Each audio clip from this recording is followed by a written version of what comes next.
Tonight, we turn our eyes upward. We look past the clouds, past the moon, and into the deep, velvet canvas of the night sky.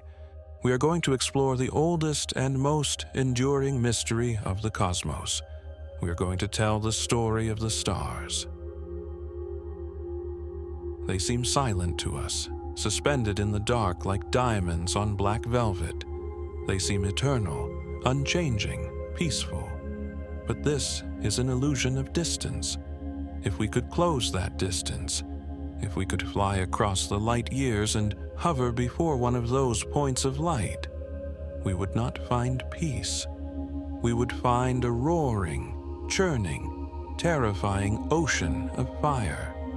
We would find a machine of unimaginable power, holding back the darkness with the sheer force of its existence. But how do they work? How does a cold, empty universe give birth to a sphere of burning plasma? How does matter turn into light? To answer these questions, we must travel back in time. We must unwind the clock of the universe. We must go back before the Earth, before the Sun, before the Milky Way. We travel back to the cosmic dark ages. This was a time hundreds of millions of years after the Big Bang, when the universe was a place of absolute, suffocating silence. There were no stars, there were no galaxies, there was no light, there was only gas. Imagine floating in this primordial void. It is not empty space as we know it today. It is filled with a fog, a thin, cold, endless mist of hydrogen and helium. These are the simplest elements, the first ashes of the creation event. They drift aimlessly in the dark. The temperature is terrifyingly low, just a few degrees above absolute zero. The atoms are sluggish. They move in slow motion, bumping gently against one another, drifting apart again. There is no structure here. There is no up or down. There is only the endless, uniform haze of the neutral gas. It is a universe waiting to be born. But the universe is not perfectly uniform. If it were, nothing would ever happen. The gas would drift forever, an eternal cold soup. But there are flaws in the fog. Tiny ripples, microscopic irregularities left over from the quantum fluctuations of the Big Bang. In some places, the gas is slightly denser than in others, just a fraction of a percent denser.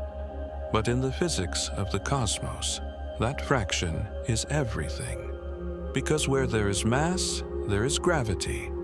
Gravity is the architect of the universe. It is the patient, relentless hand that molds the clay. In these slightly denser pockets of gas, gravity begins to wake up. It exerts a tiny, almost imperceptible pull on the surrounding atoms. It whispers to the gas, "Come closer," and the atoms obey.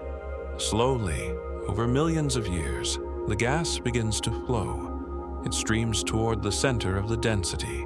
The pocket grows heavier, and as it grows heavier, its gravity grows stronger. The whisper becomes a voice. The voice becomes a shout. We are witnessing the birth of a nebula, a giant molecular cloud.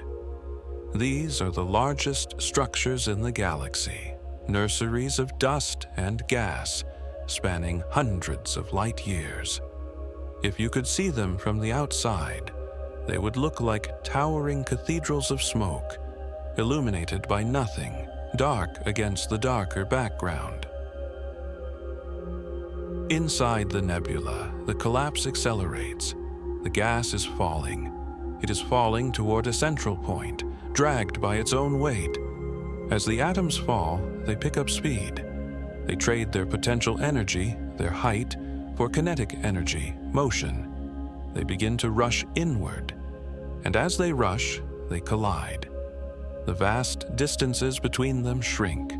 They rub against each other. Friction. And friction creates heat. The cold gas begins to warm up. The center of the cloud, the core of the collapsing fragment, begins to glow. Not with visible light, it is not hot enough for that yet, but with infrared light. It is a dull, thermal thrumming in the dark, a heartbeat of heat. This object is now a protostar. It is an embryo. It is a chaotic, violent ball of gas, shrinking rapidly, spinning as it falls. The conservation of angular momentum forces the cloud to rotate faster and faster, flattening out into a disk. The protostar is fighting a war. Gravity is pulling inward, trying to crush it into a singularity, but the heat inside is pushing outward. The gas pressure is trying to expand. For a long time, gravity wins. The star continues to shrink. It gets smaller, denser, and hotter. The temperature in the core climbs. 1,000 degrees, 10,000, a million. The atoms are moving so fast now that they strip off their electrons. The gas becomes a plasma, a soup of naked nuclei and free-floating electrons, buzzing with electrical charge. But it is still not a star. It is just a hot ball of gas. It is glowing from the heat of the collapse, like a horseshoe in a forge. It is shining with gravitational energy. But this energy is finite. If the star relied only on gravity, it would shine for a few million years and then fade away as it shrunk into a dense, cold rock. To become a true star, to shine for billions of years, it needs a new source of power. It needs to unlock the energy hidden inside the atom itself. It needs nuclear fusion. But fusion is hard. In fact, it should be impossible. Let us shrink down to the atomic level to understand the struggle.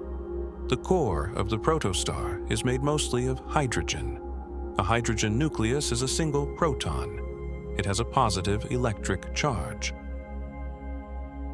The star needs to fuse two protons together to start the chain reaction. But there's a fundamental law of electromagnetism. Like charges repel. Positive pushes against positive. As two protons rush toward each other in the crushing center of the star, they feel this repulsive force. It is the Coulomb barrier. It acts like a force field. The closer they get, the stronger it pushes back. It is like trying to push the north poles of two powerful magnets together. They slip, they slide, they refuse to touch. Even at the center of the sun, where the temperature is 15 million degrees, the protons are not moving fast enough to overcome this barrier. According to classical physics, they should bounce off each other every time. They should never fuse. The star should never ignite. The universe should be dark. So how do the stars shine? They cheat. They use a loophole in the laws of reality. They use quantum mechanics. In the quantum world, a proton is not a hard, solid ball. It's a wave. It is a fuzzy cloud of probability. It doesn't have a precise location. It has a likelihood of being in many places at once. Because the proton is a wave, it doesn't have clear edges. When two protons get close to the Coulomb barrier, their waves overlap slightly. There's a tiny, infinitesimal chance that the proton can simply appear on the other side of the barrier without actually having the energy to climb over it. This is called quantum tunneling. It is as if you threw a tennis ball at a brick wall, and once in a trillion throws, it simply passed through the bricks and appeared on the other side. It is an incredibly rare event. For any single pair of protons in the sun, the chance of tunneling and fusing is astronomically low. A single proton could bounce around the core of the sun for billions of years and never fuse.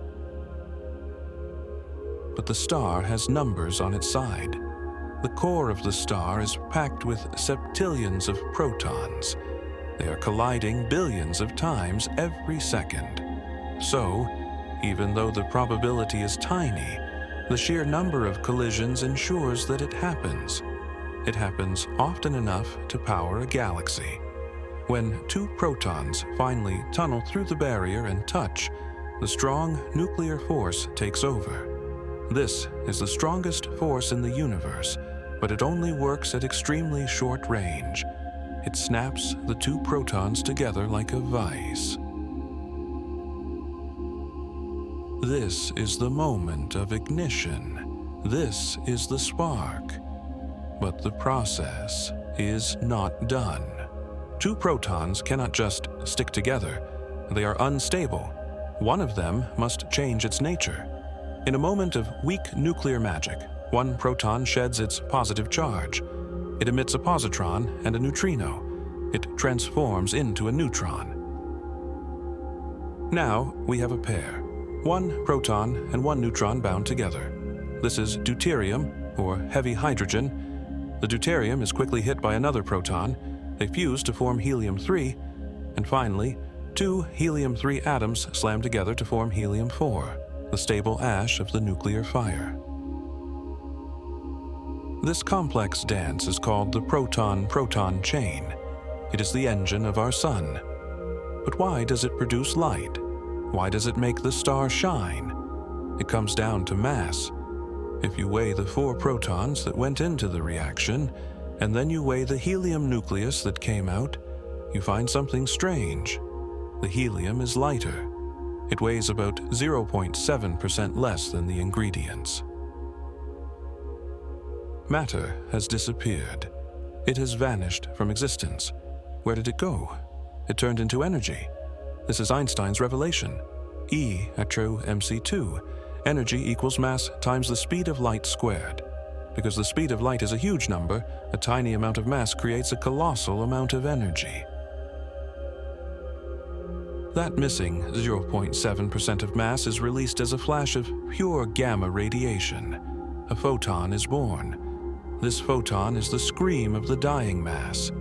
It is energy liberated from the prison of matter. It bursts outward from the site of the fusion, traveling at the speed of light. But it is born into a cage. The core of the star is incredibly dense, 10 times denser than lead. The photon travels only a fraction of a millimeter before it crashes into another particle. It is absorbed and then re-emitted. It is scattered. It bounces back and forth, zigzagging through the plasma. It is trapped in the random walk. It might take 100,000 years. Some scientists say 1,000,000 years, for that single photon to fight its way from the center of the star to the surface. As it struggles outward, it loses energy. It starts as a deadly gamma ray. By the time it reaches the radiative zone, it has stretched into an X-ray. As it passes through the convection zone, riding boiling currents of gas, it becomes ultraviolet light. Finally, after an epoch of struggle, the photon reaches the surface, the photosphere. The density drops. The path ahead clears. The photon is free. It launches into the void as a particle of visible light, yellow or white or red, depending on the temperature of the star. It flies across the universe, carrying the news of its birth. Rate, 100%. Pitch, 1%. When this fusion reaction ignites in the core of the protostar, everything changes. The energy released creates an outward pressure. It pushes back against gravity. For millions of years, gravity was winning, crushing the star smaller and smaller. But now, the star pushes back. The collapse stops. The star stabilizes. It enters hydrostatic equilibrium. It is balanced on the knife edge between crushing itself and blowing itself apart. A star is born. The first stars to light up the universe were monsters. We call them population 3 stars. They were born from pristine hydrogen and helium, without any heavier elements to cool them down. Because of this, they had to be massive, hundreds of times the mass of the sun, to ignite. They burned bright and blue. They ended the cosmic dark ages. They flooded the universe with ultraviolet light, reionizing the fog of gas, clearing the view. They were the torchbearers. But they lived short, violent lives. They burned through their fuel in a few million years and exploded as supernovae, seeding the universe with the first heavy elements: carbon, oxygen, iron. The ashes of these first stars became the seeds for the next generation. Our Sun is a grandchild of those first Titans. It is a population 1 star, rich in the metals forged by its ancestors. Because it has these heavy elements, it could form smaller, more stable, and longer-lived. When you look at the Sun, you are looking at a controlled nuclear explosion that has been raging for 4.5 billion years. It burns 600 million tons of hydrogen every second. 600 million tons. Every second, the Sun loses 4 million tons of mass into pure energy. It is evaporating into light. Since its birth, it has lost a mass equal to 100 Earths. And yet, it is so big that it has barely noticed the loss. It is only halfway through its life. This is the miracle of the main sequence. It is the long, stable summer of a star's life. It is the period where the gravity and the fire are perfectly matched. It is the time when life can evolve on the planets orbiting the fire. But not all stars are like the Sun. Some are tiny red dwarfs, sipping their fuel so slowly that they will live for trillions of years.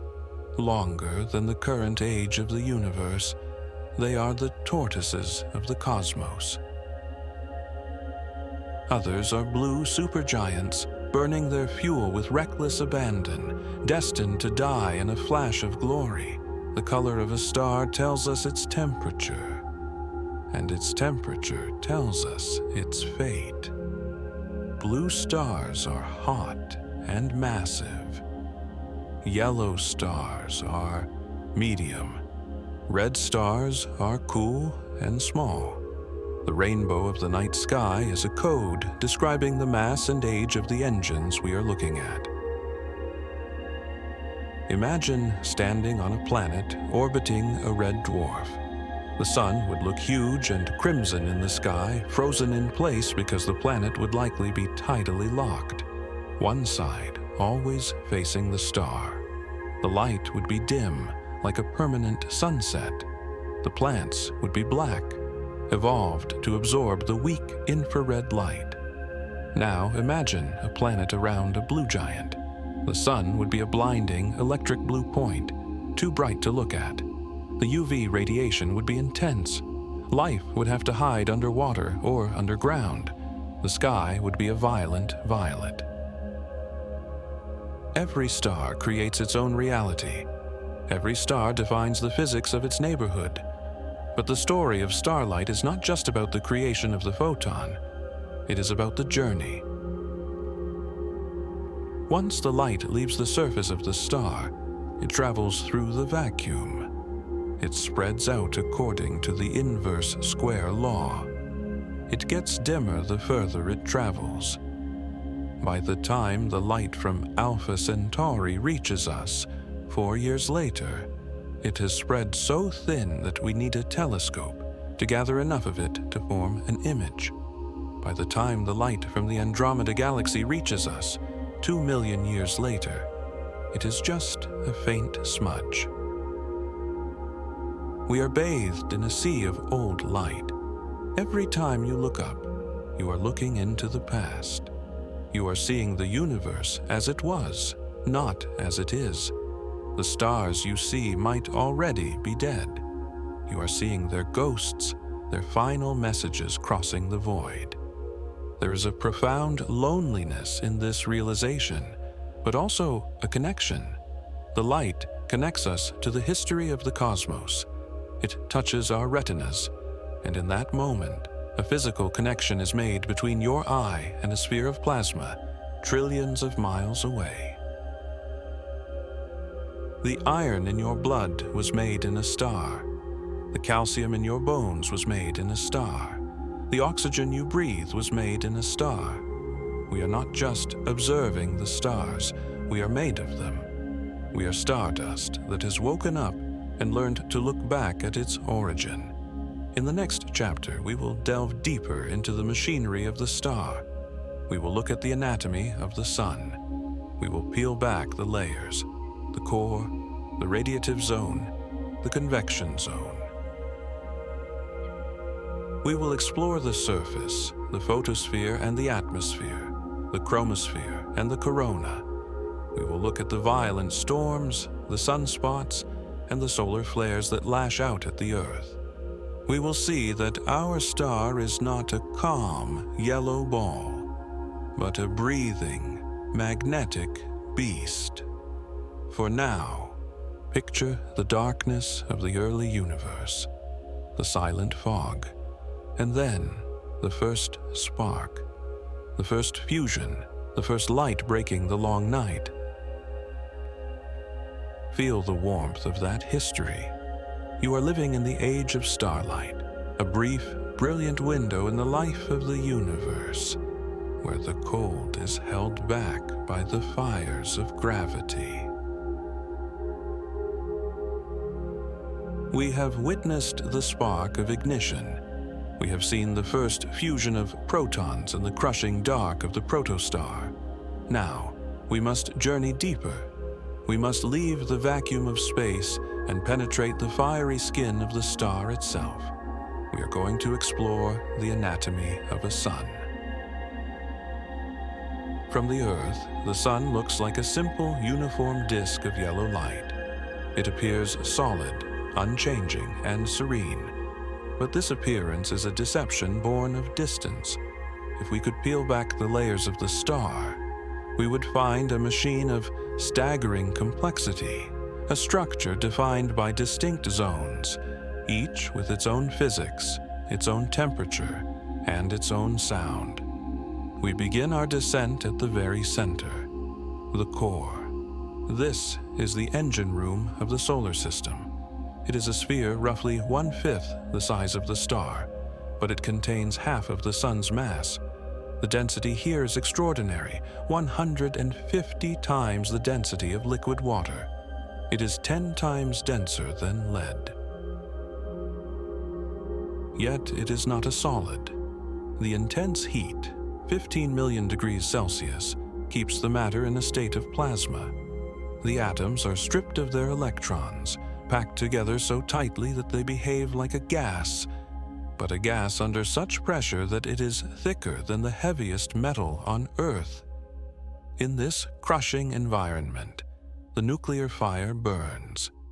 But contrary to what we might imagine, the core of the sun is not exploding like a bomb. It is not a violent, chaotic detonation. It is a controlled, steady burn.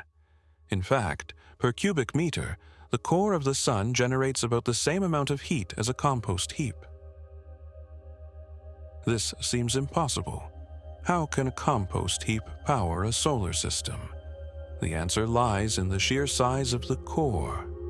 It is so vast, containing so many cubic meters of fusing hydrogen, that the total energy output is colossal, 380 septillion watts. It is a slow-burning miracle. If the sun burned any faster, it would have exhausted its fuel billions of years ago, long before life could evolve on Earth. The inefficiency of the fusion reaction, the difficulty protons have in overcoming the Coulomb barrier, is the very reason we are here. The sun's weakness is its greatest gift. It allows it to live for 10 billion years. Surrounding this nuclear heart is the next layer, the radiative zone. This is a shell of gas that extends from the core out to about 70% of the sun's radius. Here, the temperature drops, but it is still millions of degrees. The defining characteristic of this zone is its stillness. There is no churning here, no boiling currents of gas. The plasma is stable, layered like the strata of a canyon. The only thing that moves is light, time, threes. This is the region of the random walk we touched upon earlier. The photons created in the core must traverse this zone to escape. But the plasma is so dense, so opaque, that light cannot travel in a straight line. It bounces, it scatters, it is absorbed and re-emitted trillions of times. A photon might travel only a few millimeters before hitting an ion. It is a game of cosmic pinball played on a scale we can barely comprehend. It can take 100,000 years, perhaps even 1,000,000 years, for a packet of energy to navigate this silent, blindingly bright labyrinth. In the radiative zone, the energy changes. The deadly gamma rays born in the core are stretched and softened by the endless collisions. They lose energy to the plasma, keeping the star inflated against gravity. By the time they reach the top of this zone, they have been transformed into X-rays and extreme ultraviolet light. Above the radiative zone lies a thin, mysterious boundary layer called the tachocline. This is the shear zone. The physics of the sun changes here. Below this line, the sun rotates like a solid body. The core and radiative zones spin at the same speed at all latitudes.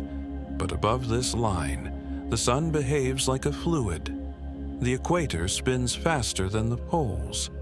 This difference in rotation creates immense friction. The plasma is sheared, twisted, and dragged. It is here, in this deep, turbulent interface, that the sun's magnetic field is generated. The tachocline is the dynamo of the star. It converts the kinetic energy of rotation into magnetic energy. It spins threads of magnetic force that rise up through the star like invisible vines, destined to break through the surface and create the drama of sunspots and flares.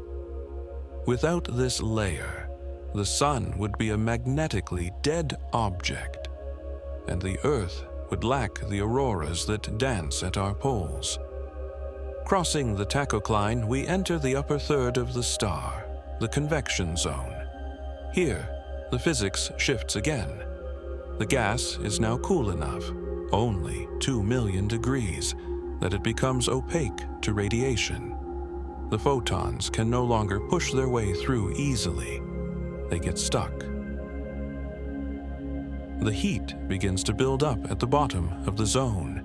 It becomes trapped, and when a fluid is heated from below and cannot radiate its heat away, it begins to boil. Convection takes over. Huge bubbles of hot plasma, millions of miles wide, detach from the bottom layer and rise toward the surface. They are like the bubbles in a pot of boiling oatmeal, but on a planetary scale. These plumes of hot gas carry the energy upward physically. They rise, expand, and cool as they reach the lower pressure of the surface. Then, having released their heat into space, they become dense and sink back down into the depths to be reheated. It is a churning, rolling cycle of matter. This motion creates noise.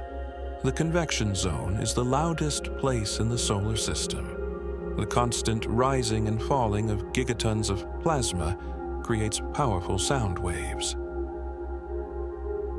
The sun rings like a bell. Millions of different sound frequencies resonate through the star. Some are deep, global oscillations that make the whole star breathe in and out. Others are high-pitched, localized ripples. We cannot hear this sound in the vacuum of space, but we can see it. We can see the surface of the sun heaving and trembling with the vibrations. Scientists use these ripples, heliosismology, to see inside the sun, just as doctors use ultrasound to see inside the body. We have learned the secrets of the core by listening to the song of the surface. Finally, the rising bubbles reach the top. They hit the photosphere. This is what we see as the surface of the sun. It is not a solid surface. You could not stand on it.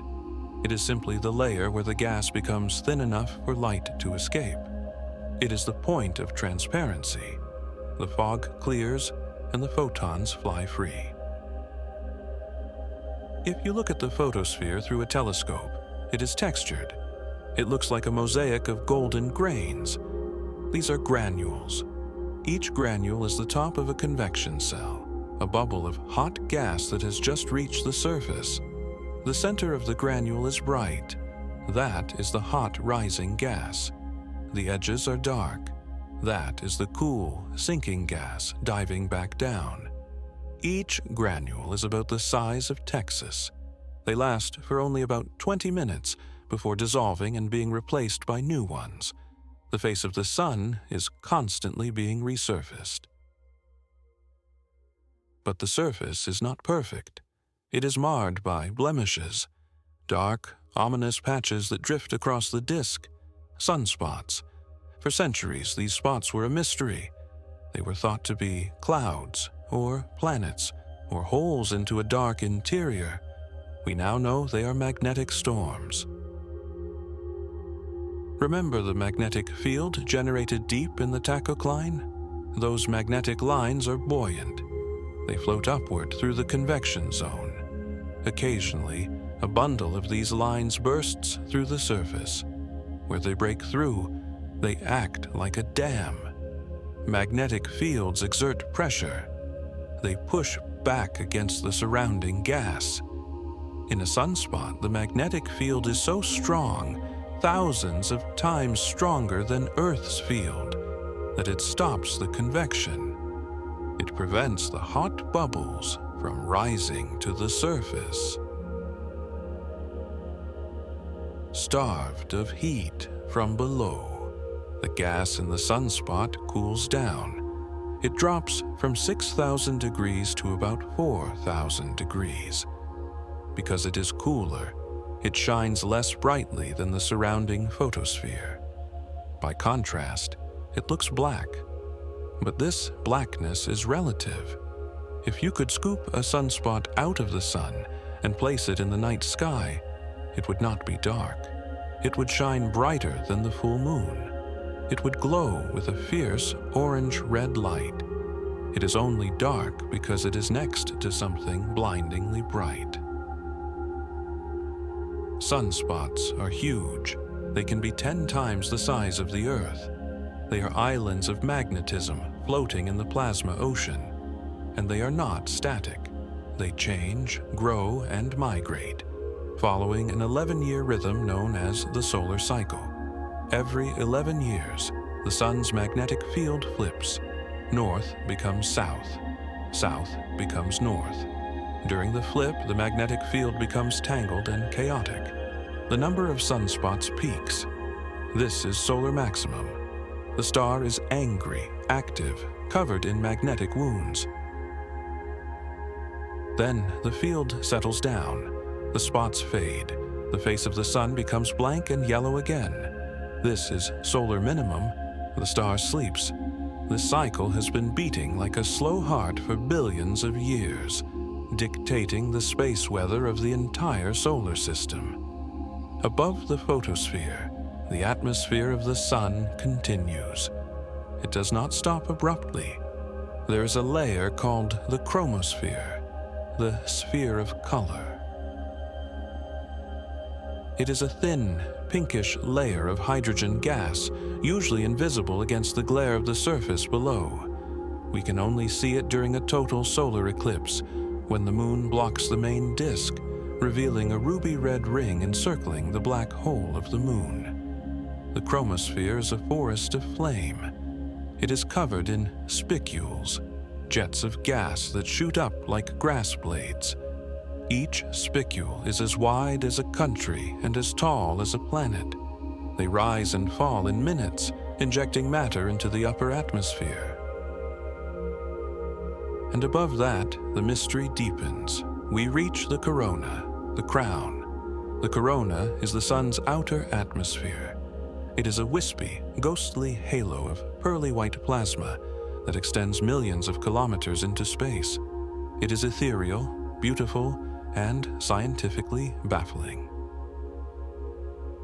The mystery is the temperature. The surface of the sun is hot, 6,000 degrees. As you move away from a fire, you expect it to get cooler. But in the solar atmosphere, the opposite happens. The temperature jumps. It goes from 6,000 degrees in the photosphere to over 1 million degrees in the corona. It defies common sense. It is as if you walked away from a fireplace and suddenly stepped into a blast furnace. For decades, this coronal heating problem stumped astrophysicists. How is the energy getting out there? The answer seems to lie in the magnetic fields.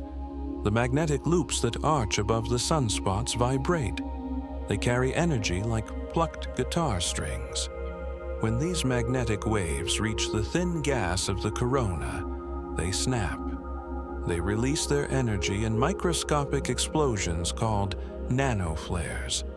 Millions of these tiny explosions occurring every second superheat the gas, turning the halo into a million-degree cloud.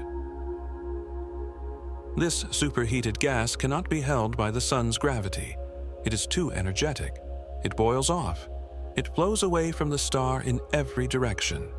This is the solar wind. The sun is evaporating. Every second it loses 1 million tons of mass to this wind. It is blowing a bubble around itself. This stream of particles, protons and electrons, rushes out at supersonic speeds. It sweeps past Mercury, baking the rocks. It sweeps past Venus, stripping away the lighter elements of its atmosphere. And it arrives at Earth. If Earth were a dead rock, the solar wind would be fatal. It would slowly erode our air, stripping away the water and the oxygen, leaving us as dry and barren as Mars. But Earth has a shield. Our planet has a molten iron core that generates its own magnetic field, the magnetosphere. This invisible force field stands against the solar wind. It deflects the particles, forcing them to flow around us like water around a stone. We live in the wake of this stone, protected in a magnetic bubble. But the shield is not perfect. Near the poles, the magnetic lines funnel down toward the ground. The solar wind follows them. When these charged particles from the sun slam into our atmosphere, they excite the atoms of oxygen and nitrogen.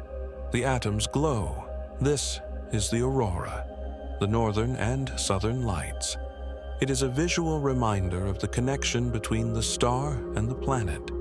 The green curtains of light dancing over the Arctic are the breath of the sun, painted on the canvas of our air. The solar wind continues past Earth. It travels out past Jupiter, past Saturn, past the icy Kuiper belt. It blows a vast bubble in the interstellar medium called the heliosphere. This is the domain of the sun. Inside this bubble, space is filled with solar material. Outside, space is filled with the cold wind of the galaxy. The heliosphere protects the entire solar system from high-energy cosmic rays, interstellar dust, and the debris of other stars. We live inside the protection of our star's exhalation. Sometimes the sun does more than just breathe. It sneezes. When the magnetic loops on the surface get too twisted, they can snap violently. This is a solar flare, a flash of X-rays and light that can be seen across the galaxy. And if the explosion is big enough, it launches a chunk of the corona into space. A coronal mass ejection. 1 billion tons of plasma hurtling through the void. If it hits Earth, it can compress our magnetic field, triggering geomagnetic storms that can knock out power grids and silence satellites. It is a reminder that we live next to a sleeping dragon, a dragon that provides us with warmth and light, but one that can also breathe fire. The anatomy of a star is a delicate balance of violence and stability. From the crushing fusion of the core to the boiling convection of the surface, from the dark calm of the sunspots to the million-degree halo of the corona, the sun is a dynamic, living engine. It is a machine that turns matter into spirit, mass into light. It is the anchor of our world. In the next chapter, we will look at the diversity of this machine. We have looked at our star, but it is just one of many types. We will travel to the cosmic zoo. We will visit the red dwarfs, the tiny, cool stars that will live for trillions of years. We will visit the blue supergiants, the rock stars of the galaxy that live fast and die young. We will see stars that pulse, stars that spin, and stars that exist in binary pairs, dancing with each other until they merge. We will see that the universe is filled with a variety of lights, each with its own color, its own temperature, and its own destiny. For now, picture the sun hanging in the black sky, not as a flat disk, but as a roaring, three-dimensional sphere of fire, a magnetic beast breathing light into the void. Feel the gravity that holds you. Feel the warmth that touches your skin. It is the touch of the star. You are safe in its orbit. We have spent our time thus far in the warm, familiar glow of our own sun. We have dismantled its light and swum through its layers. But our sun is just one single point of light in a galaxy of 400 billion stars. It is a solitary yellow ember drifting in a vast and crowded dark. To understand the true story of starlight, we must leave home. We must venture out into the deep field. We must visit the cosmic zoo. As we pull away from the solar system, the sun shrinks. It becomes a star like any other, lost in the constellation of the Centaur. We turn our ship toward the rest of the Milky Way. What we find is not uniformity, but a staggering diversity. Stars come in every color of the rainbow, every size, and every temperament. They are as distinct as the animals in a rainforest. The first thing we notice is that our sun is actually quite unusual. It is too bright. It is too massive. It belongs to a minority. The vast majority of stars in the universe, 75% of them, are nothing like our sun. They are the silent, invisible majority. They are the red dwarfs. We cannot see a single red dwarf with the naked eye from Earth. Not one. Even the closest star to us, Proxima Centauri, is a red dwarf, and it is invisible without a telescope. These stars are small, often only a tenth of the mass of the sun. They are cool, burning at a tepid 3,000 degrees. They glow with a dim, crimson light, like the embers of a dying fire. But do not let their small stature fool you. These are the masters of longevity. To understand why, we must look at their internal plumbing. In our sun, as we saw, there is a radiative zone surrounding the core. This zone acts as a barrier.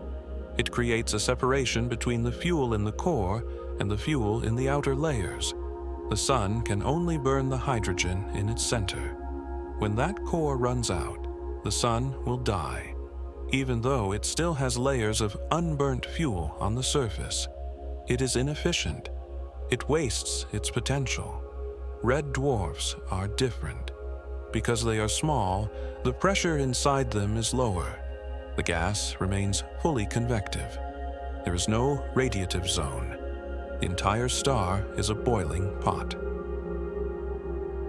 Currents of plasma rise from the very center all the way to the surface, cool down, and sink back to the center. This means the star is constantly mixing itself. It is stirring its own fuel tank. It brings fresh hydrogen from the surface down into the core to be burned, and it carries the helium ash away. Because of this efficient mixing, a red dwarf can burn almost every single atom of hydrogen it possesses.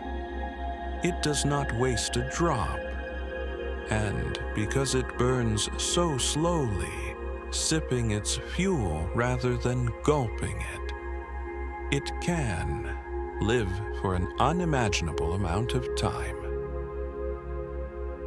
Our sun will live for 10 billion years. A red dwarf can live for 10 trillion years. That is 1,000 times longer. These stars will still be shining long after the sun has swollen and died, long after the Milky Way has merged with Andromeda, long after the era of bright starlight has ended. They are the keepers of the future. The last light in the universe will be a red dwarf. But life around a red dwarf would be strange. Because the star is so dim, a planet would have to orbit very close to get enough heat, much closer than Mercury orbits our sun. At this distance, the gravity of the star would lock the planet. One side would face the star forever. The other would face the dark. On the day side, a huge red sun would hang motionless in the sky. The light would be reddish-orange, stripping the colors from the landscape. Plants would likely be black to absorb as much of the weak light as possible. On the night side, there would be eternal ice. Life would exist in the twilight zone, the thin ring of eternal sunset between the fire and the ice. But red dwarfs have a temper. They are magnetic monsters. Because they spin rapidly and convect deeply, they generate powerful magnetic fields. They are prone to violent flares. A star that looks calm can suddenly brighten by a factor of 10 in a few minutes, bathing its planets in sterilizing X-rays. It is a precarious place to live, huddled next to a volatile, long-lived lantern. Now, let us leave the small and look at the failures. There is a class of objects that populate the galaxy like ghosts. They are too heavy to be planets, but too light to be stars.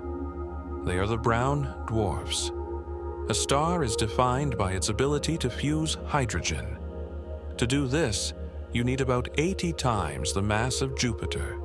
If you have less than that, gravity never squeezes the core hard enough to ignite the main fire. The spark never catches. Brown dwarfs form just like stars, collapsing from a nebula. But they run out of mass. They shrink, they heat up, but they stall. They might burn a little bit of deuterium, heavy hydrogen, for a few million years, glowing a dull magenta or deep red. But soon, that fuel runs out. Then, they simply cool. They are destined to fade into blackness. They have weather, storms of molten iron rain, clouds of silicate sand. They are warm giants floating in the dark, bridging the gap between Jupiter and the sun. They are the almosts of the universe. Now, we swing the pendulum to the other extreme. We leave the misers and the failures, and we visit the rock stars, the blue supergiants. These are the rarest stars in the galaxy, but they are the ones we see across the vast distances because they are blindingly bright. Stars like Rigel in Orion or Deneb in the Swan. To make a blue supergiant, nature packs 20, 50, or 100 times the mass of the Sun into a single sphere. The pressure on the core is immense. To hold itself up, the star must burn furiously. It consumes fuel at a rate millions of times faster than the Sun. The surface temperature is not 6,000 degrees, but 30,000 or 50,000. At this temperature, the light emitted is not yellow, it is blue, electric, piercing, ultraviolet blue. If the Earth circled such a star, our atmosphere would be stripped away in days. The UV radiation would sterilize the surface instantly. These are hostile, violent engines. They drive powerful stellar winds, hurricanes of plasma that blow bubbles in the interstellar medium, clearing out the gas for hundreds of light years. Because they burn so hot, they die young. A blue supergiant might live only 5 million years. In cosmic time, that is a blink. If the history of the universe were a year, these stars would live and die in less than a minute. They are the fireworks of the galaxy, brief, spectacular, and destined for a violent end. But perhaps the most surprising fact about the stellar zoo is that most stars are not alone. Our Sun is a bachelor. It travels alone. But at least half of all the stars in the sky are married. They exist in binary systems. Gravity loves to pair things up. Two stars form from the same cloud and fall into orbit around each other. They can be twins, or they can be mismatched, a giant and a dwarf dancing together. Imagine standing on a planet in a binary system. You might have two suns in the sky. A large orange sun setting in the west, while a small, brilliant white sun rises in the east. You would have double shadows. You might never know true darkness. The dance of binary stars can be dramatic. If they are close enough, they can touch. These are contact binaries, two stars that share an atmosphere. They look like a peanut made of fire, spinning rapidly in the void. Material flows from one to the other, a river of plasma connecting two hearts. Sometimes, the relationship turns parasitic. This is the Algol paradox. In the constellation Perseus, there is a binary system with a massive, bright star and a smaller, dim star. Standard physics says the massive star should evolve faster and die sooner. But in Algol, the massive star is still young, while the small star is old and dying. What happened? The smaller star used to be the massive one. It evolved, swelled up into a giant, and its outer layers got too close to its partner. The partner's gravity reached out and stole the gas. It stripped the giant naked. The companion ate the primary. It sucked the life out of it, gaining mass and becoming rejuvenated, while the donor star withered into a husk. It is a cosmic vampire story. The stars change their destiny by stealing mass. Then there are the stars that cannot keep a steady beat, the variable stars. Our Sun is remarkably stable. Its output changes by a fraction of a percent over centuries. This stability is what allows life to thrive. But many stars are unstable. They pulse, they breathe. The most famous of these are the Cepheid variables. These are giant stars that expand and contract with a regular rhythm. They get bright, then dim, then bright again over a period of days or weeks. The mechanism is a valve. Inside the star, there is a layer of helium. When the star contracts, the helium heats up and becomes opaque. It traps the light from the core. The pressure builds up like steam in a kettle. This pressure pushes the outer layers of the star outward. The star swells. As it swells, it cools. The helium becomes transparent again. The light escapes. The pressure drops. And gravity pulls the star back in. The cycle repeats. It is a heat engine, converting radiation into mechanical motion. The star is literally beating like a heart.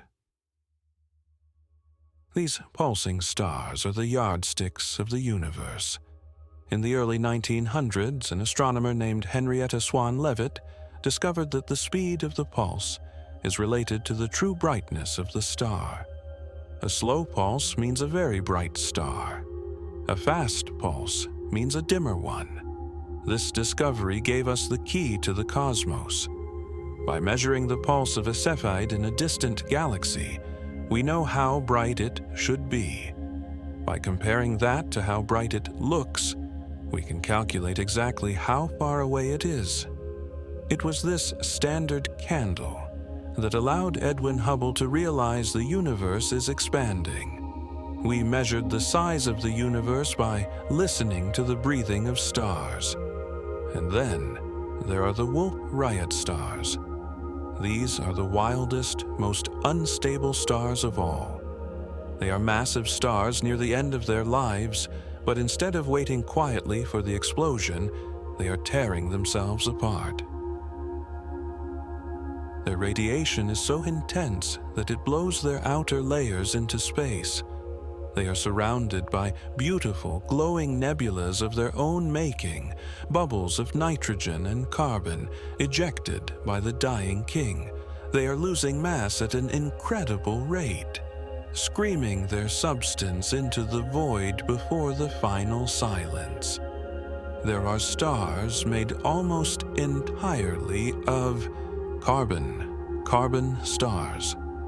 They dredge up soot from their cores and coat their atmospheres in it.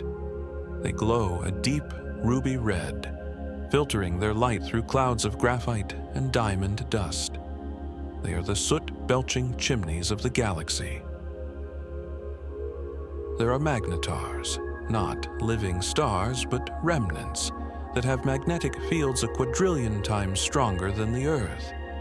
If a magnetar floated past the moon, its magnetic field would wipe every credit card on Earth and stop the electronic flow of our nervous systems. The diversity is endless.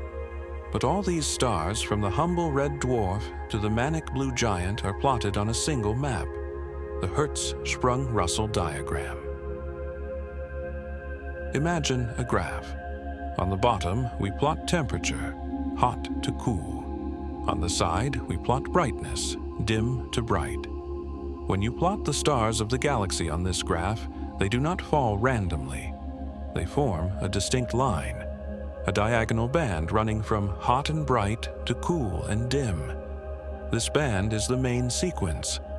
It is the river of adulthood. Every star that is burning hydrogen spends its life on this river. The sun is right in the middle. The red dwarfs are at the bottom right. The blue giants are at the top left. A star's position on this line is determined by one thing only: its mass. Mass is destiny. Heavy stars land on the bright end. Light stars land on the dim end. And there they stay, burning steadily for millions or billions of years.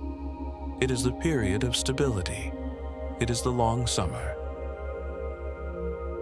But eventually, the fuel runs out. The hydrogen in the core is converted to helium. The fire begins to sputter. The hydrostatic equilibrium, the balance between gravity and light, is broken. When this happens, the star leaves the main sequence. It peels off the river. It begins to evolve. It begins to die. The death of a star is often more spectacular than its life. It is a transformation that turns a simple sphere of gas into a monster, a sculpture, or a bomb. For our sun, the death will be slow and beautiful. It will not explode. It will swell. It will become a red giant. In the next chapter, we will explore this transformation. We will jump forward 5 billion years. We will watch the sun grow old. We will see the oceans of Earth boil away as the star expands. We will see the horizon of the sun swallow the planet Mercury. We will watch the core of the sun collapse and ignite helium, a second wind of nuclear fire. We will see the shedding of the outer layers, the creation of a planetary nebula, and the final crystallization of the core into a diamond the size of the Earth. A white dwarf. For now, look up at the variety of the night sky. The red of Betelgeuse, the blue of Rigel, the white of Sirius. They are not just points of light. They are a family. Some are old, some are young, some are dying, some are just being born. Some are dancing into pairs, others are solitary wanderers. But all of them are fighting the same battle against the dark. Rest in the knowledge that you are surrounded by this cosmic life. The universe is not empty. It is teeming with fire. The stars are the street lights of eternity, and we are just passing through the neighborhood. We have watched the sun rise over the primordial earth. We have seen the rainbow hidden in the prism. We have traveled into the chaotic furnace of the star itself. But now, we must follow the light to its most important destination. We travel across the vacuum of space, through the blue haze of the atmosphere, and land softly in a quiet place. We land in a forest. It is cool here. The air smells of pine needles, damp earth, and decaying wood. It seems silent, static, peaceful. The leaves flutter gently in the breeze. But this peace is an illusion. If we could tune our senses to the molecular level, we would hear a hum of industry so loud it would rival the noise of any city. We are standing in the middle of the greatest factory on Earth. Every leaf, every blade of grass, every algal bloom on the surface of the pond is a machine. They are the engines that drive the biosphere, and their fuel is the photon. Without this machinery, the Earth would be a barren rock, a planet of gray stone and blue water, lifeless and silent. To understand how light becomes life, we must shrink. We must pass through the waxy skin of a leaf, the cuticle, and enter the interior. Here, inside the mesophyll, we find a labyrinth of air pockets and water channels. And lining the walls of these channels are the cells. Inside these cells float small, green, disc-shaped organs called chloroplasts. They are not static. They move. If the light is too weak, they drift toward the surface of the cell to catch every ray. If the light is too strong, they retreat to the sides to avoid being burned. They are intelligent, light-seeking entities. There is a reason they look like independent creatures. Billions of years ago, they were. The chloroplast was once a free-living bacteria, a cyanobacterium swimming at the primordial ocean. It was eaten by a larger cell, but instead of being digested, it struck a deal. It offered to make food in exchange for shelter. This ancient pact, endosymbiosis, is the reason plants exist. Every tree is a colony of ancient bacteria living inside modern architecture. Let us dive inside one of these chloroplasts. It is filled with stacks of membranes called thylakoids. They look like stacks of green pancakes. Embedded in these membranes is a molecule that changed the destiny of our planet: chlorophyll. Chlorophyll is a pigment. It is a complex molecule shaped like a tennis racket, with a head of magnesium designed to catch energy. It is the reason the world is green. But why green? The sun pours down white light, a mixture of all colors. Chlorophyll is hungry for the high-energy blue light and the warm red light. it absorbs them greedily. But it has no use for the green light in the middle of the spectrum, so it bounces it away. It reflects it into our eyes. The green of the forest is the light the plants rejected. We see the waste product of their feast. Now, the moment of magic. A single photon of red light, having traveled 93 million miles from the sun, strikes a molecule of chlorophyll. It hits the magnesium atom in the center. The energy of the photon is transferred to an electron. The electron becomes excited. It jumps to a higher energy level. It vibrates with the power of the sun. In most materials, this energy would just turn into heat. The brick wall gets warm in the sun. But the plant does not want heat. It wants power. Before the electron can fall back down and lose its energy, the chloroplast grabs it. It steals the excited electron. This is the first step of photosynthesis. It is a quantum heist. The plant has successfully captured a piece of the sun.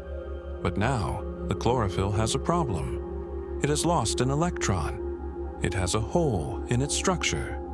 It needs to replace it, and quickly, or the system will break down.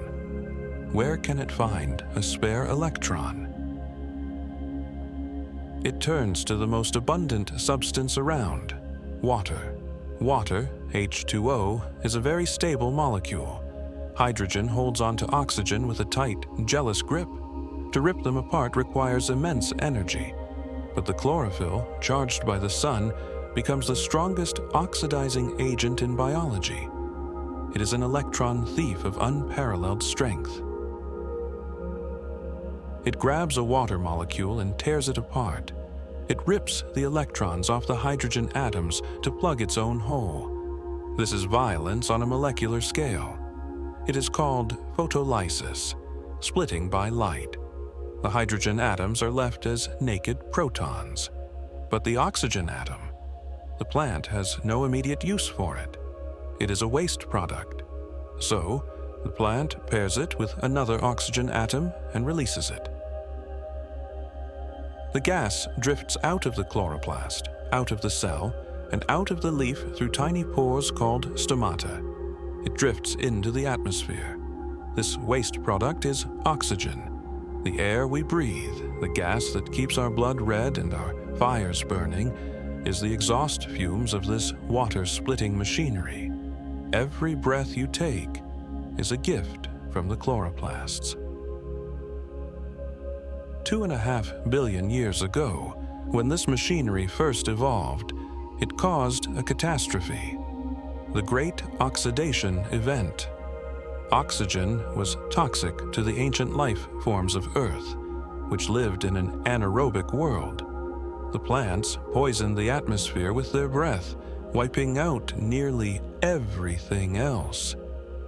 It was the first mass extinction. But that poison paved the way for us. We are the children of the oxygen catastrophe. Meanwhile, back in the leaf, the plant has its electrons. It uses them to run a tiny electrical current across the membrane. This current pumps protons into a reservoir, creating a battery. This battery powers a tiny spinning motor called ATP synthase. It is a literal rotor engine, spinning thousands of times a minute, churning out chemical fuel called ATP. This is the universal currency of life. Every cell in your body runs on ATP. And here, in the leaf, it is being minted by the sun. So now the plant has energy, ATP, and reducing power, NADPH. But it still hasn't made any food. It has only charged its batteries. The next step is to build the structure. It needs carbon. The plant opens its stomata again. It inhales carbon dioxide from the air.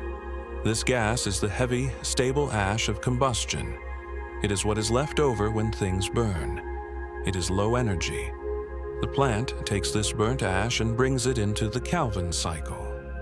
Here, An enzyme called rubisco, the most abundant protein on Earth, grabs the CO2 and welds it onto a carbon chain. It uses the energy from the sun-charged batteries to force the atoms together.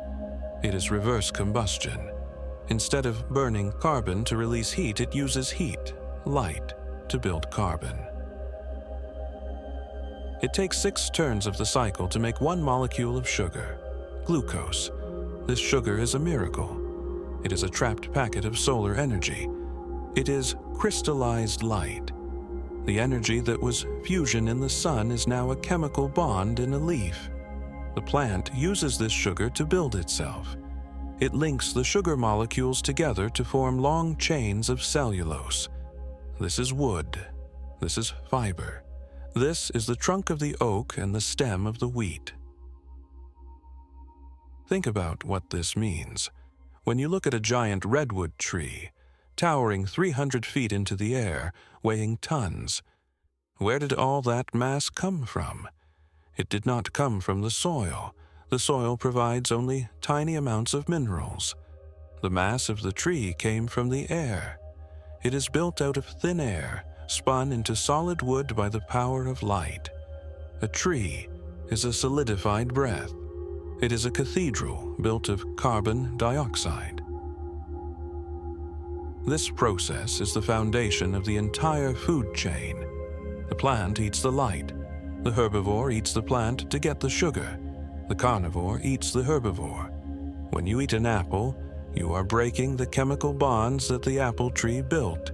You are releasing the stored energy of the sun to power your muscles. When you run, you are running on sunlight. When you think, your brain is burning ancient photons. We are essentially light-powered beings, just one step removed from the source. Even the dead serve the light. Consider the Carboniferous period, 300 million years ago. Vast swamp forests covered the earth. When these trees died, they fell into the muck and did not rot. They were buried, compressed, and cooked by the heat of the earth. They became coal. They became oil. When we burn coal today to generate electricity, we are releasing the sunlight that fell on the earth 300 million years ago. We are unlocking the battery that was charged in the deep past. The light in your lamp is the ghost of a prehistoric sunbeam. The engine of your car runs on the liquid remains of ancient plankton that drank the sun. The entire biosphere is a flow of this energy. It streams from the sun, flows through the plants, cascades through the animals, and eventually dissipates as heat, returning to space. Life is a way of slowing down the light, holding onto it for a moment and dancing with it before letting it go. But not all light comes from the sun. In the deepest parts of the ocean, where the sun never shines, there is still light, but it is not from above. It is from within. This is bioluminescence. Down in the abyss, creatures have learned to make their own light. They carry chemicals, luciferin and luciferase. When they mix them with oxygen, a cold fire is born. Anglerfish dangle glowing lures to attract prey in the dark. Squids spray clouds of glowing ink to confuse predators. Tiny plankton flash when disturbed, creating sparkling trails in the water like aquatic fairy dust. On land, we see it in fireflies. A meadow in summer filled with blinking yellow lights. This is not the passive reflection of the sun. This is biological agency. It is life deciding to shine. It is a chemical reaction that is nearly 100% efficient. A light bulb wastes 90% of its energy as heat. A firefly wastes almost nothing. It is pure light. Why do they do it? To find a mate, to warn a predator, to lure a meal. Light is the universal language of attention. Even in the dark, life yearns for the visual. Life wants to be seen. But let us return to the surface. Let us return to the green leaf. There is a subtle breathing that happens across the entire planet. NASA satellites can watch the Earth breathe. In the northern summer, the vast forests of Siberia, Canada, and Europe leaf out. They inhale gigatons of carbon dioxide from the atmosphere to build their bodies. The global CO2 levels drop. In the northern winter, the leaves fall and rot.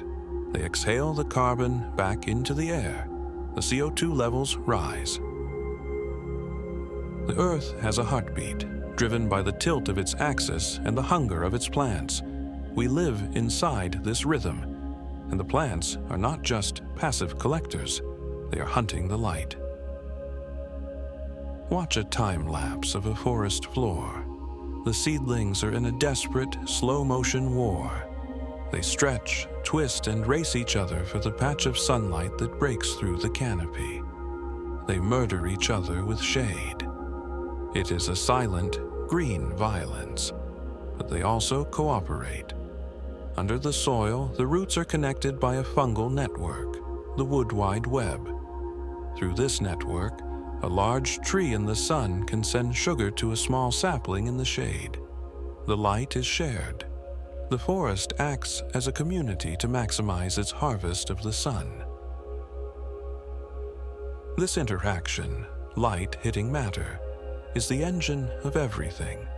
But there is one interaction that is even more intimate than photosynthesis, one that does not build sugar, but builds reality itself. It is the interaction between light and the eye. For billions of years, life was blind. It felt the heat, it sensed the chemicals, but it could not see. The concept of over there did not exist. There was only here. Then, a simple cell developed a protein that reacted to light. It became a spot, then a cup, then a lens. The invention of the eye triggered the Cambrian explosion. Suddenly, there were predators who could hunt and prey who could hide. The arms race of visibility began. Light became information. In the next chapter, we will follow the light as it enters the most complex biological structure known to science. We will travel into the human eye. We will see how the lens focuses the world upside down. We will visit the retina, a carpet of nerves that drinks the photons. We will understand how the brain takes two streams of electrical gibberish and weaves them into the 3D cinema of consciousness.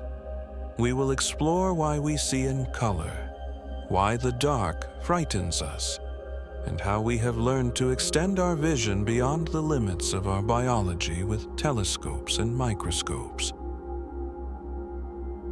For now, imagine the forest around you. The sun has set. The photosynthesis has stopped. The factories are closing for the night. The trees are resting, holding their breath. The stored sunlight in the wood keeps the forest warm. The energy is waiting. You are part of this cycle. You are a being of light, resting in the dark. Rest in the quiet hum of the green world. We have followed the light from the core of the star to the leaf of the tree. We have seen it build the biomass of the planet. But light has another function, one that is perhaps even more profound than providing energy. It provides information. It carries the image of the world. For the first 3 billion years of life on Earth, the planet was a world of the blind. Life was single-celled, floating in the dark oceans. These creatures could taste the water. They could feel the heat. They could sense the vibration of a neighbor, but they could not see. The concept of over there did not exist. There was only here. Then, a random mutation occurred. A single cell developed a patch of protein that was sensitive to light. It was not an eye, it was just a spot, a freckle of pigment. But it gave that cell a superpower. It could tell the difference between light and dark. It could orient itself. It knew which way was up, toward the sun and the food. This was the beginning of the arms race of vision. Over millions of years, the spot deepened into a cup. The cup allowed the creature to tell the direction of the light. Then, the cup closed over to form a pinhole, creating a sharp image. Finally, a lens evolved to focus the light. Suddenly, the lights turned on. This moment is known as the Cambrian explosion. About 540 million years ago, the diversity of life exploded. Why? Because animals could see each other. Predators could spot prey from a distance. Prey could see the shadow of the hunter. Camouflage evolved. Armor evolved. Speed evolved. The invention of the eye forced life to become complex. We are the children of that revolution. To understand the miracle of sight, let us follow a stream of photons as they enter the most sophisticated optical instrument in the known universe, the human eye. The eye is a sphere, about 24 millimeters across, filled with fluid. It is kept under pressure to maintain its shape. It is a biological camera, but one that repairs itself and focuses instantly. The light first hits the cornea. This is the transparent front window. It is a masterpiece of biological engineering. Most tissues in the body are opaque because they are full of blood vessels, but the cornea has no blood vessels. It must remain perfectly clear. It gets its oxygen directly from the air. It is the only part of your body that breathes from the outside. The cornea bends the light, performing the first stage of focusing. Then, the light travels through the pupil, the black hole in the center of the iris. The iris is a muscle, a colored ring that expands and contracts to control the amount of light entering the eye. It is the aperture. In bright sunlight, the iris constricts, turning the pupil into a pinprick to protect the delicate interior. In darkness, it dilates, opening wide to catch every stray photon. This adjustment happens automatically, driven by the oldest parts of the brain. Past the pupil, the light hits the lens. This is a crystalline structure, flexible and clear. It is surrounded by a ring of muscles. When you look at something close, the muscles squeeze the lens, making it fat and round. When you look at the horizon, the muscles relax, pulling the lens flat. This is accommodation. It allows you to shift focus from a book in your hand to a star in the sky in a fraction of a second. As we age, the lens hardens. It loses its flexibility. This is why, after the age of 40, many people need reading glasses. The machinery of focus begins to stiffen. After passing through the lens, the light travels through the vitreous humor, the clear jelly that fills the bulk of the eyeball. It flies through this inner ocean untouched until it crashes into the back wall, the retina. The retina is not just a screen, it is a carpet of nerves. It is actually a piece of the brain that has migrated out of the skull to sit in the eye. It is lined with 130 million photoreceptor cells. These are the rods and the cones. The cones are the artists. They are concentrated in the very center of the retina, the fovea. They detect color and fine detail. They need bright light to work. When you read or look at a painting, you are using your cones. The rods are the night watchmen. They are located on the periphery of the retina. They are completely colorblind, seeing only in black and white, but they are incredibly sensitive. A rod can detect a single photon. They are responsible for our night vision and our motion detection.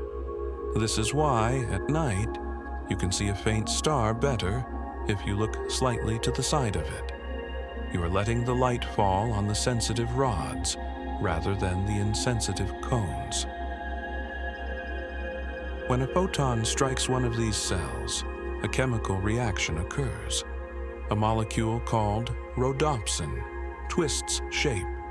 This snaps a chemical switch, generating a tiny electrical impulse. The energy of the light has been converted into the language of the nervous system. Here is a strange fact.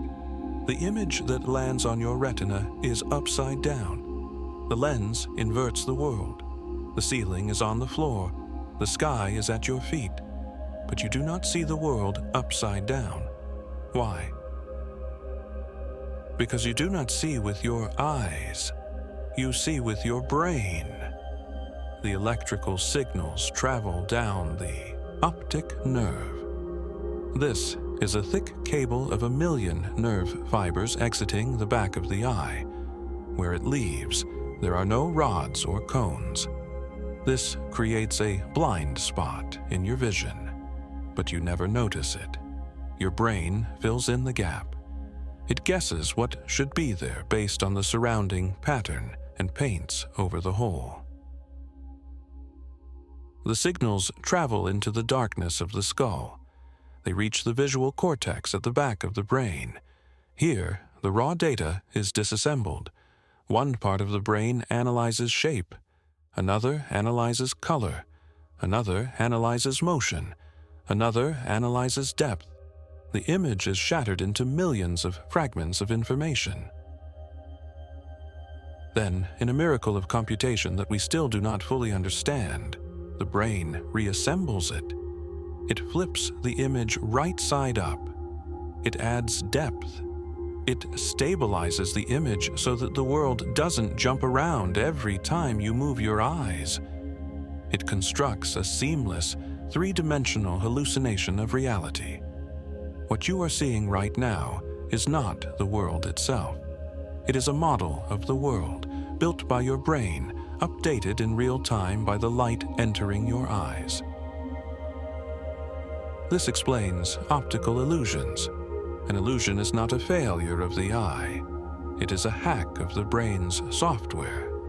It occurs when the brain's assumptions about light and shadow are proven wrong. But our vision is limited. We only see the visible spectrum, the rainbow. We are blind to the infrared heat of a body or the ultraviolet patterns on a flower. We are trapped in a narrow slice of reality. However, humans are not content with their biological limits. We are tool builders. We wanted to see more. And so, we learned to manipulate light with glass. In the 17th century, a Dutch draper named Antony van Leeuwenhoek learned to grind tiny, spherical lenses. He placed them in a metal plate and looked at a drop of pond water. He was the first human to see the animalcules. He saw a universe of microscopic life, bacteria, protozoa, swimming and fighting in a drop of water. He opened the door to the microcosm. He showed us that life extends downward into the invisible. At the same time, in Italy, Galileo Galilei pointed a tube with 2 lenses toward the sky. He did not invent the telescope, but he was the first to use it for astronomy. He saw mountains on the moon. He saw the phases of Venus. He saw 4 moons circling Jupiter. He realized that the Earth was not the center of the universe. He opened the door to the macrocosm. These 2 inventions, the microscope and the telescope, are extensions of the human eye. They allowed us to break the barrier of scale. We could see the cells that make us and the stars that made the atoms. Today, our eyes have grown giant. The Hubble Space Telescope and the James Webb Space Telescope are eyes floating in the vacuum. They can see light that has traveled for 13 billion years. They can see in infrared, peering through dust clouds to see stars being born. We have built machines that see in X-rays, gamma rays, and radio waves. We have mapped the entire electromagnetic spectrum. We have turned the invisible into the visible. But the most profound aspect of vision is not the physics, it is the psychology. Light dictates our moods. We are phototropic creatures. When the sun goes down, our bodies release melatonin to make us sleep. When the sun rises, the blue light wakes us up. We suffer in the dark winter months, seasonal affective disorder, because our brains are starved of photons. We fear the dark. This is an evolutionary instinct. For millions of years, the predators owned the night. To be in the dark was to be vulnerable. Light meant safety. This is why we gather around fires. This is why we light our cities. We are pushing back the ancient fear with artificial suns. Vision is also the primary way we connect with each other. The eyes are the window to the soul.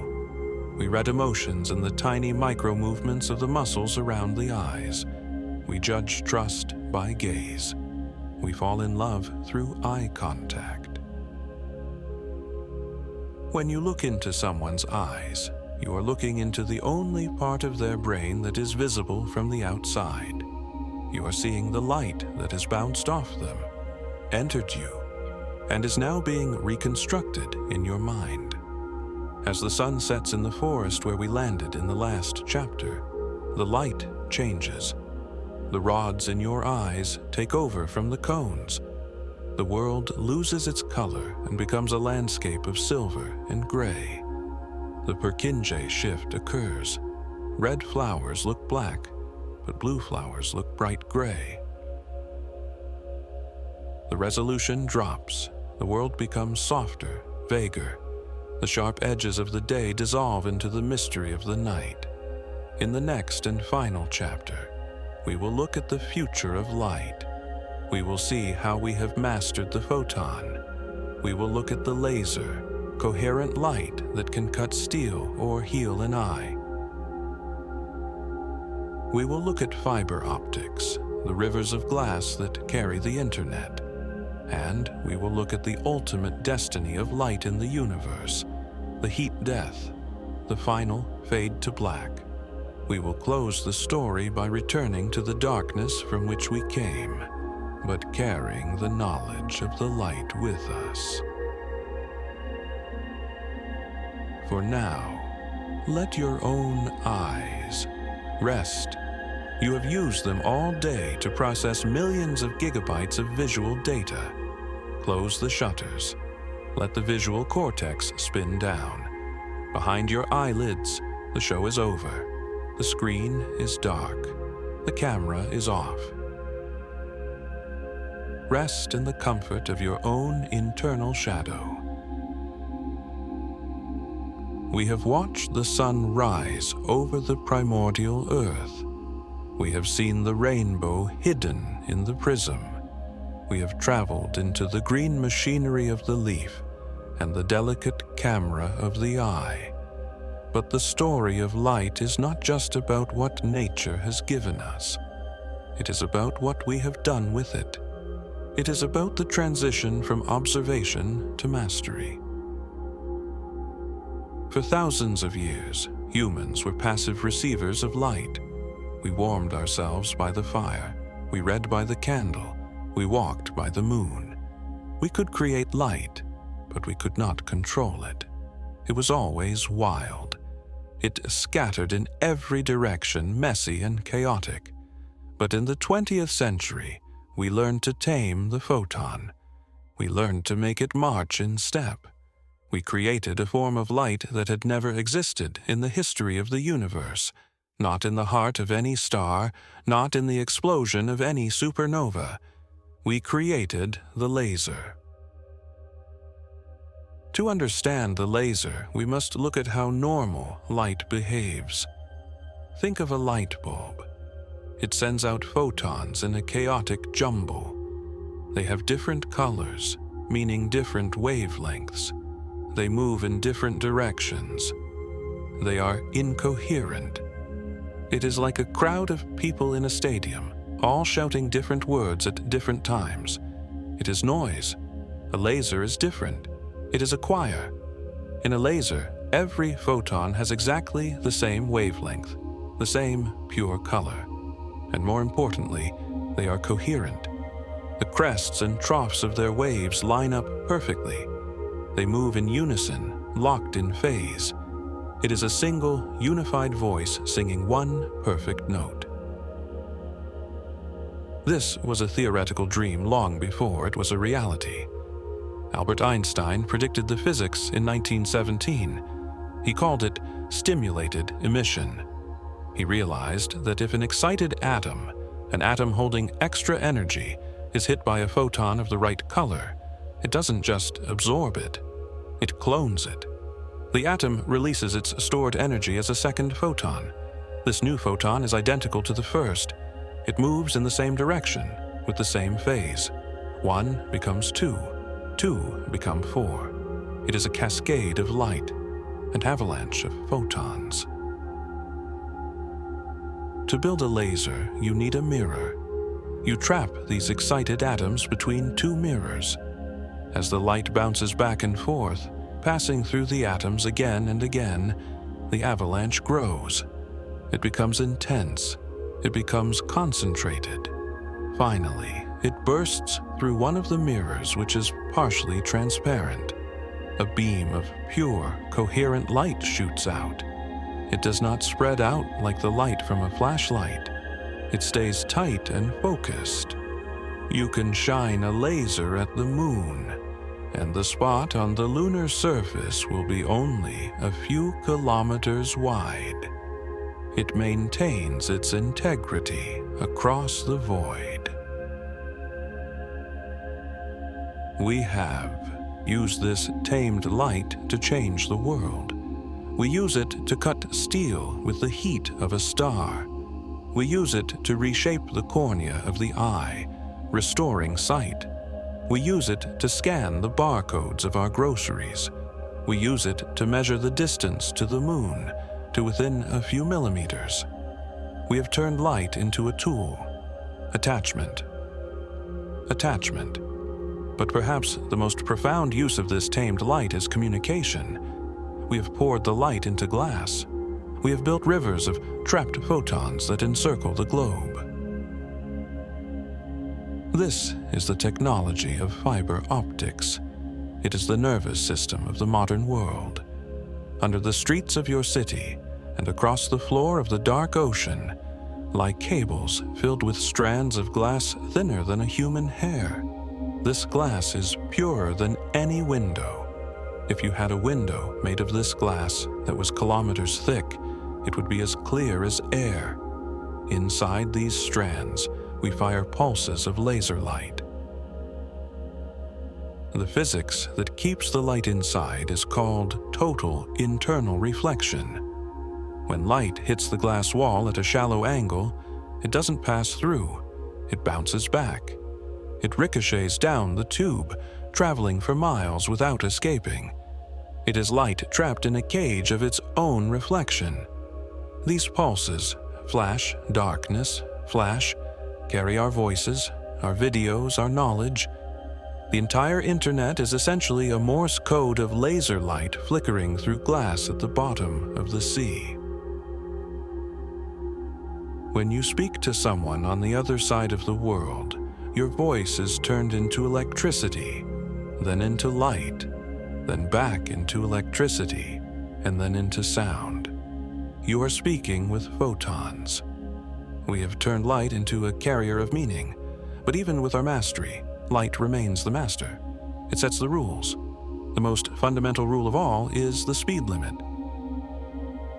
The speed of light, denoted by the letter c, is exactly 299,790,458 meters per second.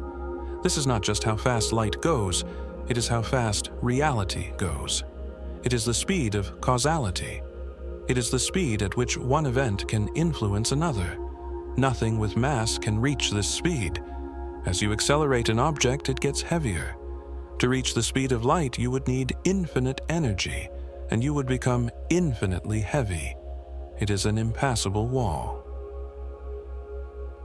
Only light, which has no mass, can travel at Seisu. And because it travels at Seisu, light experiences no time. This is one of the strangest truths of relativity. If you could ride a photon, the clocks would stop. From the perspective of a photon leaving a distant star, the journey across the galaxy, which takes 1,000,000 years from our perspective, happens instantly. Time threes to the light. Emission and absorption are the same event. It is born in the star and dies in your eye in the same moment. For light, the universe is timeless. It connects everything instantly. We are the ones who wait. We are the ones trapped in time. This speed limit also means that the night sky is a history book. We can never see the universe as it is now. We can only see it as it was. When we look at the most distant galaxies captured by the James Webb Space Telescope, we are looking back 13 billion years. We are seeing the toddler pictures of the cosmos. We are seeing the light from the first generation of stars, the population 3 stars, which were massive, pure, and violent. But there is a limit to how far back we can see. We cannot see past the recombination event, that wall of fog we visited in Chapter 1. That is the horizon of time, the opaque curtain drawn across the nursery of the universe. And there is something happening to that ancient light. It is changing color. It is stretching. The universe is expanding. Space itself is stretching, growing larger every second. And as space stretches, it stretches the light waves traveling through it. Imagine drawing a wave on a rubber band, then pulling the rubber band. The wave gets longer. This is happening to the light from distant galaxies. A photon might start its journey as energetic blue light, but after traveling for billions of years through expanding space, its wavelength is stretched. It becomes red. This is redshift. It is the Doppler effect on a cosmic scale. If it travels long enough, it is stretched beyond red, into the infrared, and then into microwaves, and finally into radio waves. The cosmic microwave background, that afterglow of the Big Bang, was once visible, blinding white light. But over 13 billion years of expansion, it has been stretched into cold, invisible microwaves. The universe has cooled down. The light has grown tired. This expansion tells us about the destiny of light. It tells us where the story ends. Astronomers have discovered that the expansion of the universe is accelerating. A mysterious force called dark energy is pushing the galaxies apart faster and faster. This means that in the distant future, the other galaxies will be pushed away from us so fast that their light can never reach us. They will disappear beyond the cosmic horizon. They will fade from view forever. Future civilizations, billions of years from now, might look up and see a dark sky. They will see only the stars of their own galaxy. The rest of the universe will have vanished into the dark, redshifted into oblivion. They might believe they are alone in the cosmos. And eventually, even the stars will die. We are living in the stelliferous era, the age of stars. But it is temporary. Stars run on fuel, and fuel is finite. One by one, the lights will go out. The massive blue stars die first. than the yellow suns like ours.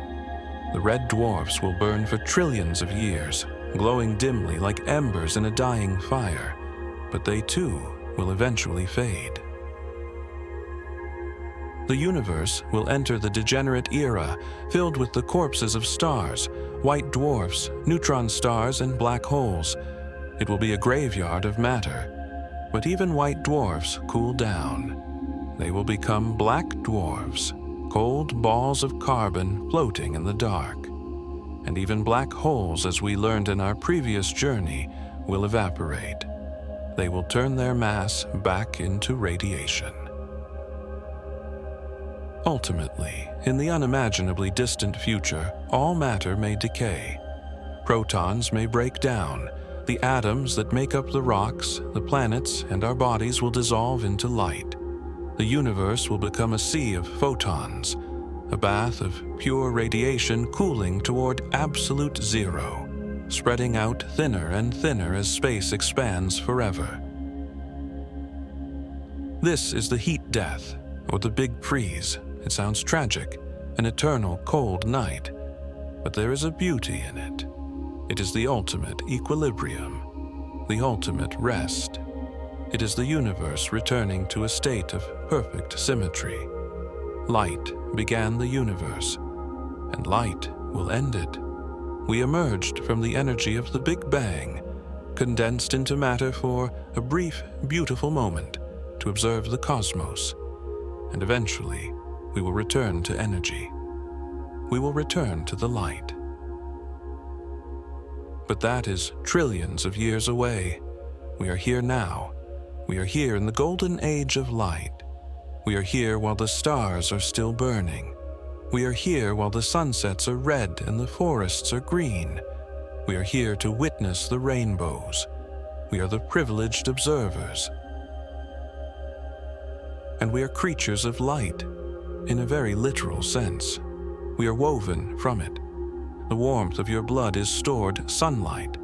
The electrical signals in your brain are powered by chemical energy that began as photons hitting a leaf.